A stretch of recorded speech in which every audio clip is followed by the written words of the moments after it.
একটি অসমাপ্ত ভালোবাসার গল্প। গল্পটি অনেক ছোট, তো আপনারা শুনে যেতে পারেন। অনিক, আমার ক্যান্সার হয়েছে, প্লিজ তুমি আমাকে ভুলে যাও। আমি হয়তো আর 1 মাস বেঁচে থাকবো।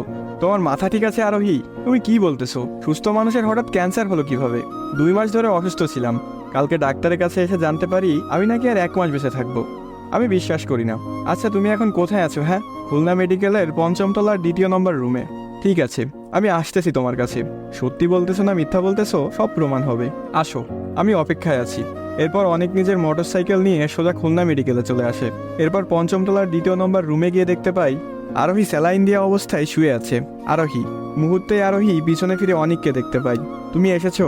এই দেখো আমার বর্তমান অবস্থা। আমি নিজের চোখকে বিশ্বাস করাতে পারছি না। আমি কি স্বপ্ন দেখতেছি নাকি বাস্তবে? বাস্তবেই দেখতেছো। এই দেখো, আমার মাথার চুলগুলো নেই, ডাক্তার সব কেটে ফেলছে। আরোহীর এমন অবস্থা দেখে অনেক কান্না করতে শুরু করলো। যেই মানুষটাকে নিজের থেকেও বেশি ভালোবাসে সেই মানুষ ছাড়া যে অবস্থা। এই পাগল, কান্না করিও না। তোমার কান্না দেখলে আমার কষ্ট হয়। প্লিজ অনেক কান্না থামাও। আরোহী, তোমার কিছু হলে আমার কি হবে?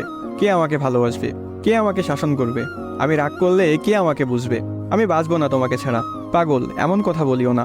এই জন্মে এক হতে পারলাম না তো কি, পরবর্তী জন্মে না হয় এক হয়ে বাঁচবো, তখন আবার দুজন দুজনকে ভালোবাসবো। আচ্ছা অনেক, আমার একটা কথা রাখবা তুমি? অবশ্যই রাখবো। বলো কি কথা? আমার মৃত্যুর আগ পর্যন্ত আমার সঙ্গে থাকবে প্লিজ? শুধুমাত্র মৃত্যুর আগ পর্যন্ত না, আমি মৃত্যুর পরেও তোমার সঙ্গে থাকতে চাই। আরেকটি কথা, বলো আমার মৃত্যুর পর আমার পাশে যেন কাউকে কবর না দেওয়া হয়। কেন? কারণ তোমার যখন মৃত্যু হবে তখন যেন আমার পাশে তোমাকে কবর দেওয়া হয়। কারণটি জানতে পারি? খুব ইচ্ছে ছিল বিয়ের পর তোমার বুকে মাথা রেখে ঘুমাবো, সেই ইচ্ছেটি আর পূরণ হলো না। তাই মৃত্যুর পরে না হয় পাশাপাশি ঘুমিয়ে থাকবো। ঠিক আছে, তুমি এখন ঘুমাও। তোমার শরীর তেমন ভালো নেই, ঘুম তো আসছে না। তুমি আমার কোলে মাথা রেখে ঘুমানোর চেষ্টা করো।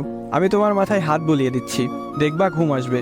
এরপর আরোহী অনিকের কোলে মাথা রাখে এবং অনেক আলতো করে মাথা বুলিয়ে দিতে থাকে। সত্যি, ভালোবাসা এমন হওয়া দরকার।